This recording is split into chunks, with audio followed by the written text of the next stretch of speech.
Labdien! Jūs skatāties Arvīda Deķa podcastu Zemteksts, un šodien es lasīšu fragmentu no savu romānu Lakstīgais, jeb Mēsraga aptītnieks par ciema skaistumu karalieni. 38. gada augusts. Skārnī nebija vietas, kur ābolam nokrist. Valentīns Dirbēns nekramā savilktām lūpām tā gāza ar cīru pa govs tilpa kaulu, ka viens kaula gals, griezdamies ieskrēja sienā, nelabi pārbiedēt kādu večiņu.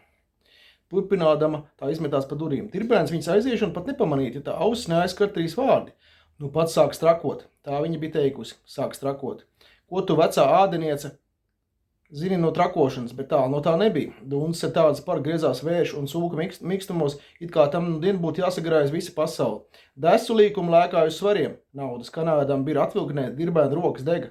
Kāds velns Skārnī bija piedzīns pilnu, nemierīgā roka griež un cēr, bet vēl nemierīgāks acis vērs logā. Īgnums aug un smācēja nost. Tas ir izsmiekls, ļaunu cilvēku ņirgas, būt jūs sapuvuši savā mīlestībā. Ko jums vajag? Puskilo maltās gaļas. Man te nav nekādas ūdens zirnavas kā pie grīvaņa. Ja visiem būs jāpiemaļ, tad ņemiet paši melders līdzi. Jūsu dēļ es nevaru pārauties. Nākošais nosmīna un savu vajadzību parāda ar pirkstu. Bet uz ielšai bidī norība rati un puiku koris mutē saliktiem pirkstiem svilp visiem reģistriem.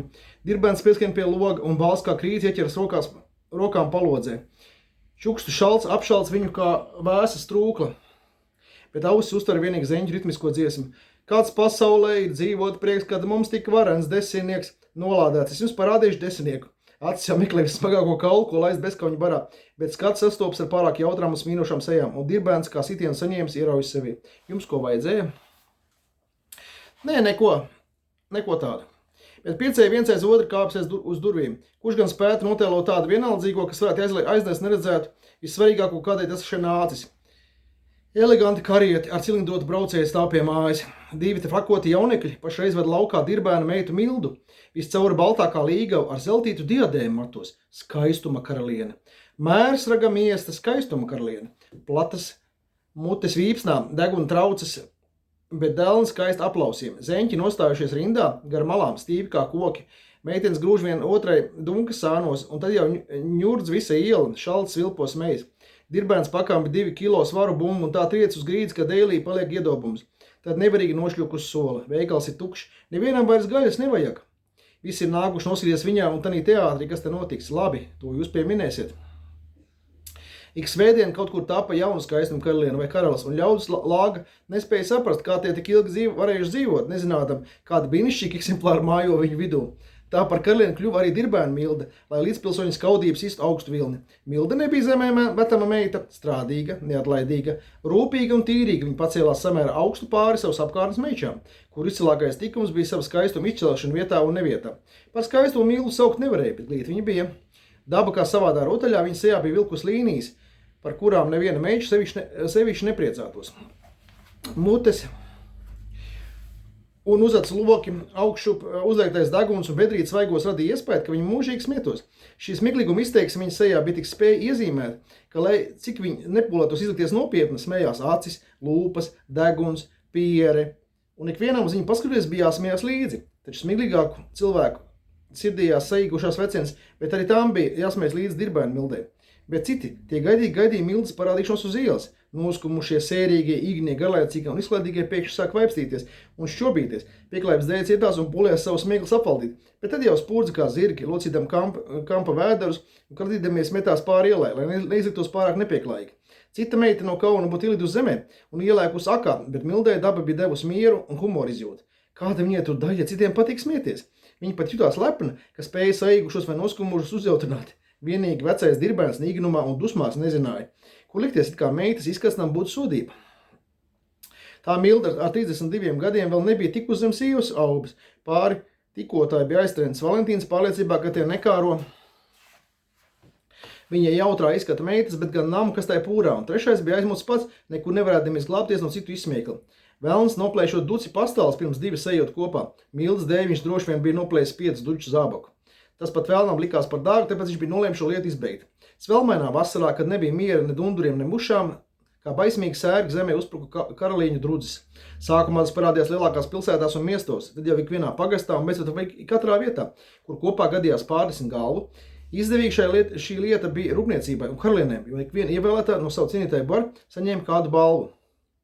Arī dzimstraktu no reģistratoriem nebija vairs jāķer mušas, bet tie svinīgi savos annaļos varēja ierakstīt jaunus laulības kārtā stāžos laimīgos.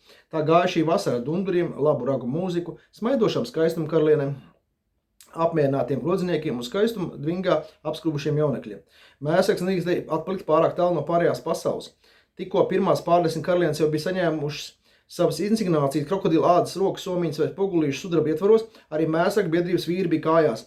Veselu svētdienu nodebatēja, ka tikai krēslē metoties līka aizķāpoja mājās. Bet tad arī lietai bija dots pareizais virziens un tēmas izlīmēja afišas, sagatavoja vēlēšanu materiāls un citas būšanas. Un tad varēja sākties. Viss miests jau sprieda par kandidātiem, apsverot vienus vai otrs izcils skaistuls iespējamos panākumus, bet 5 neuzpērkamie vīri dzina pavisam citu politiku. Pats biedrības priekšnieks, jaunākais miesta puisi pasniegs Voltiņš, tikko bija saņēmis kurvīt no vīzdigunīgā maiznieka meitas, kuras sev bija iedomājusies par miesas izcilāko skaistumu. Tai vajadzēja mazu mācību. Pie tās pašas reizes bija savalkam gali vēl dažiem rēķiniem, un mērsaka puiši, ieskatot aptītnieku Ernestu, sapat humoru un uz visas līnijas atbalstīja savus pārstāvis. Kad balvas dienā par kandidātu nosauc Dirbēnu Mildu, balvnieku pūli pārņēma dullums. Pirmie sāk smiet muzikanti un nekā vairs nespēja iepūst savos ragos. Tiem pievienojas miesta bārdainie vīri, tad pusauģi un tantiņas, vispēcīgi daļās mācmeitas, jo kaut gan viņas no šo kandidatūru uzņēma kā apvainojumu, tomēr galā likās tāda liels humors, bez kāda neviena īsta balva nav iespējama. Bet veči nosmieši sprieda, jā, kā labi gan Mildu nevar ievēlēt. Vai mums nav labi un jautri, kad viņu ieraugām? Viņam mums ko dod, bet tās kokas skaistuls ar rolīšiem pakausī nevienu padara augstus, bet pat biedē nezina, kā tādas lēlas var iemīlēt. Prieku no viņām nav, un tāpēc mēs balsosim par Mildu. Veču spriedumu drīz atbalstīja viņa gudrās sievas, bet kur sievas iejaucas, tur ar vienu viss notiek pēc viņu prāta. Kad biedrības priekšnieks personīgā balsī paziņoja vēlēšanu iznākumu, un muzikanti pūta tādu tušu, kā tie vēl nekad nebija pūtuši, miesta daļļaus no diknuma tikko neuzskrēja gaisā. Bet tad viņas notikuma izvērta par joku, un viņas apsedza sudrabainiem smiekliem, kas gan izskanēja diezgan rūgti. Vienīgi 3 meiču delegācijas iet noprasījuši šie teātra režisoriem, vai viņi drusku nekaunoties par savu darbu, un vai viņiem esot sējīgi par šī fakta nozīmi, kas neplikšot tikai mērsaga lietu vien, bet metot milzu ēnu uz visu šo karaliņu iestādījumu. Saņēmuši nomierinošu atbildi, ka tautas balss ir dievu balss, viņas turēja par labāku pazust, jo te nekas tikpat kā nebija darāms. Pēc citas pārliecības turējās Valentīns Dirbēns. Vai es izsmieklam dzīvoju jūsu vidū, vai man te nepiedara mēsasnieku tiesības, tāpat kā jums? Tu taču mūs baro, vai par to mēs nedrīkstam pateikties kaut kā šādā veidā? Kaut viņš būtu iznācis pamatīgs. Ja Dirbēns nebūtu bijis tik pilns, viņš gan bija sataisījies dot pretiniekam nokaut ar pirmo boksu sitienu, bet ķermenis tik liela muskuļu koncentrācija neizturēja, un Dirbēns izstiepās gar zemi. Draugi aizvilktu atpakaļ bufetē, kur tas visu vakar pūta, tusnī lielījās, beidzot liknemies pluši apmierināts ar notikušo. Pats sadzēra ar komitejas vīriem tu brālības. Tas bija vakar. Šodien paģiras, rūgtums, naids. Tā viņu izsmēja par to, ka aizvien bija rūpējies, lai mēslinieki nepalikt bez svaigas gaļas. Svaigi noplīkš pātaga ratarību uz bruģa un strauji aizbrauc. Pie pagasta vecākā, priekšā stādīšanās ceremonijā, it kā viņš nebūtu Mildu redzējis. Nu vai ziniet, kam lai es gāžu šo stilba kaulu? Bet ielīt tukša, skārnis tukšs, pilna vienīgi Dirbēna sirds. Sirdīgs viņš noslēdz veikalu, sirdīgs kāp dzīvokļi otrā stāvā. Tukšumā augstā telpa skrien pretī, kaut gan ir vasara un svelma laukā. Tā tukšumu viņš te jūt jau 10 gadu, koši pie senčiem aizgājās viņa sieva. Nebūtu šī tukšuma izjūta. Varbūt viņš būtu priecīgs būt saņēmis pirmo meitas līgavaini, dzīvojot un esiet laimīgi. Bet kas tad būtu? Kops māju, strādājis dārzā un sētā, gādājis ar pusdienām, sveši kalponi vai otrā sieva. Dirbēns bija kļūst paskops un krājīgs. Tādas izputināt visu. Bet ar Mildu lieta bija vienkārši. Viņa bija rādījusies pacietīgi. Ārpus mājas cilvēki te smējās acīs. Tur viņai nebija ko meklēt. Te viņai trūka drosas pārmest par savu pelnušu stāvokli. Nu, tie gribēja Mildu saindēt ar lepnību un nolaupīt. Karaliene vairs nebūs apspiestā, nebūs. Būs, ja es tā gribēšu. Pie velna ar visu māžošanos un teātri. Vajadzēja iešaut bumi karietas riteņos, lai nekus no vietas, Dirbēns pukšu nārdās. Niknums viņa sirdī augumā. Vai esam pavēlnieks savai meitai vai nē? Ko viņai 32 gadi, cik tad tas ir vairāk par 13? Šīks kāpnis klauvē, durvis plati atvers. 2 jaunieki svinīgām sejām ienāk Grunduļa kundze, sūta jums sveiciens un vēstuli. Kas par kundzi? Agrākā Milda Dirbēns jau kundze. kas kopš stundas iznāca no dzimstrēkas nodaļas kā Grunduļkundze. Vai jums prāts izsvīts? Tā ir Dirbēnkungs. Ik viens putniņš reiz aizlido, lai cik īsi spārni būtu. Kur viņi ir? Kāds ceļojumā, kungs?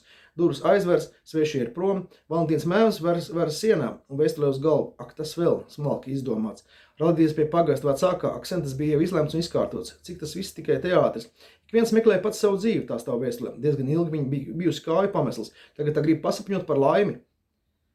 Vēlns, kas par gudru valodu, lai viņš esot pavisam mierīgs un viņu vairs nemājās negaidot. Turpmāk viņai būšu pašai savu māju, kur tā labprāt gaidīšot viņu kā viesi. Ak, tu dulla aita, kā viesi, he.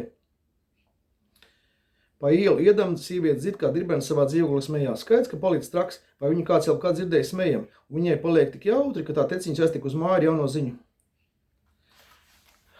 Vairāk lasiet romānā Mēsarga aptieknieks, kas ir nopērkams apgāde Latbuks veikalā, latbuks.eu par īpašu cenu, lai jums patīkam šī ulmaņa laiku atmosfēra, visi notikumi un likteņi, kas šeit savijušies raibā mudžiklī.